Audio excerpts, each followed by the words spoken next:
آپ کا رات اور دن کا لباس ایک ہی تھا۔ اگر کوئی پریشان حال خاک سار آپ کی دعوت کرتا تو آپ دعوت قبول فرما لیتے، اور جو کچھ کھانا آپ کے سامنے پیش کیا جاتا خواہ وہ تھوڑا ہی کیوں نہ ہوتا، آپ اس پر حقارت کی نظر نہ ڈالتے۔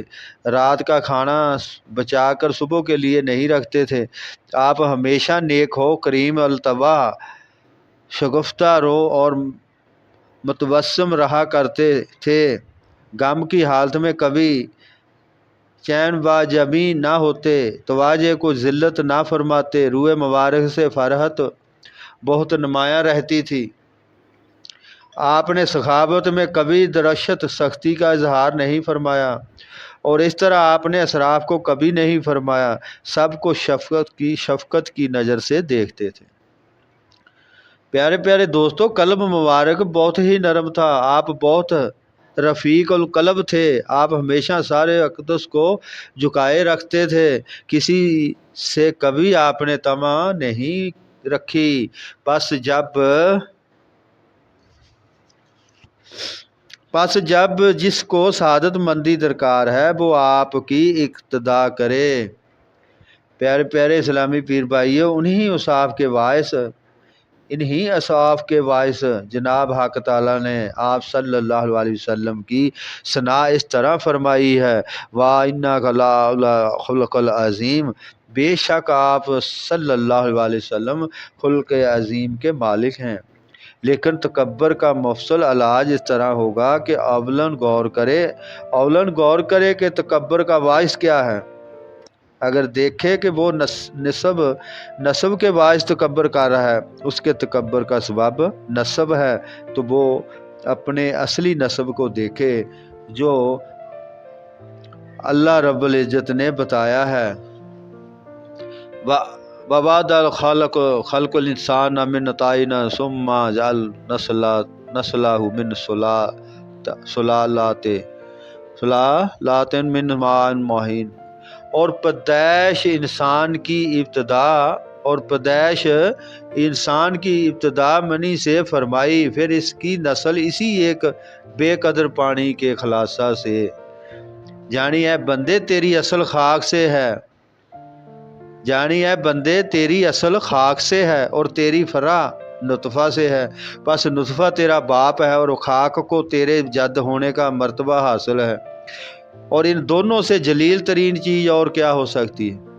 اگر اس موقع پر تم کہو کہ اس خاک اور نطفہ کے درمیان باپ موجود ہے، تو اس کا جواب یہ ہے کہ تم میں اور تمہارے باپ کے درمیان میں نطفہ، حلقہ اور مضغہ اور اس قسم کی بہت سی رسوائیاں موجود ہیں، لیکن وہ تم کو نظر نہیں آتی، یا تم ان کی طرف غور نہیں کرتے۔ اور عجیب بات یہ ہے کہ اگر مثال کے طور پر تمہارا باپ خاک روبی یا حجامی کا کام کرے تو تمہارے لیے موجب ننگ ہوگا، اور تم کہو گے نصیب نے اپنے ہاتھ خاک و خون سے آلودہ کیے ہیں، اور حقیقت یہ ہے کہ تم خاک و خون سے بنے ہو، پھر فخر کس بات پر کرتے ہو؟ اور جب یہ بات تم کو معلوم ہوگی اور اس پر بھی تم فخر کرو تو تمہاری مثال اس شخص کی مانند ہوگی جو خود کو علوی سید سمجھتا ہو، لیکن دو عادل شخص اس بات پر گواہی دیں کہ یہ شخص جو علوی سید ہونے کا مدعی ہے غلام ہے یا فلاں حجام کا بیٹا ہے۔ جب یہ بات کھل جائے گی تو پھر تم کس طرح تکبر کر سکو گے؟ دوسری بات یہ ہے کہ وہ شخص جو نسب پر ناز کرتا ہے اور وہ دوسرے کے طفیل میں یہ فخر کر رہا ہے، حالانکہ بزرگی اپنی ذات میں ہونا چاہیے، کیونکہ جو کیڑا آدمی کے پیشاب سے پیدا ہو اس کیڑے کے برابر ہے جو گھوڑے کے پیشاب سے پیدا ہوا ہے، اس پر فضیلت نہیں رکھتا۔ تکبر کا دوسرا سبب حسن و جمال ہے۔ پیارے پیارے اسلامی پیر بھائیو، تکبر کا دوسرا سبب حسن و جمال ہے۔ تو جو شخص اپنے حسن جمال پر فخر کرتا ہے، اس کو چاہیے کہ وہ اپنے باطن پر نظر کرے تاکہ اس کی برائیاں اس پر ظاہر ہوں، اور وہ غور کرے کہ اس کے پیٹ، مثانے، رگوں، ناک اور کان وغیرہ اعضاء میں کیا کچھ قباحتیں موجود ہیں۔ وہ خود ہر روز دن میں 2 بار اپنے ہاتھ سے ایسی چیز کو دھوتا ہے جس کے دیکھنے اور سونگھنے سے خود بیزار ہے، اور ہمیشہ اس گندگی کو اٹھائے ہوئے پھرتا رہتا ہے۔ اس کے بعد سوچے کہ اس کی پیدائش خون حیض اور نطفے سے ہے، اور وہ پیشاب کے 2 راستوں سے گزر کر دنیا میں آیا ہے۔ یہ اس کی بناوٹ ہے، پہلے اس کے بارے میں سوچے تو صحیح، پھر تکبر کرے۔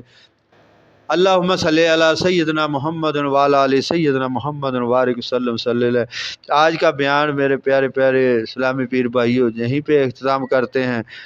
اللہ تبارک تعالی ہم سب کو اور سننے والوں کو ایمان کی حلاوت دے، اور جو اس بیان کرنے میں کوئی غلطی یا کمی پیشی واقع ہوئی اس کی میں معافی چاہتا ہوں۔ اللہ تبارک تعالی ہم سب کا حامی و ناصر ہو، آمین ثم آمین۔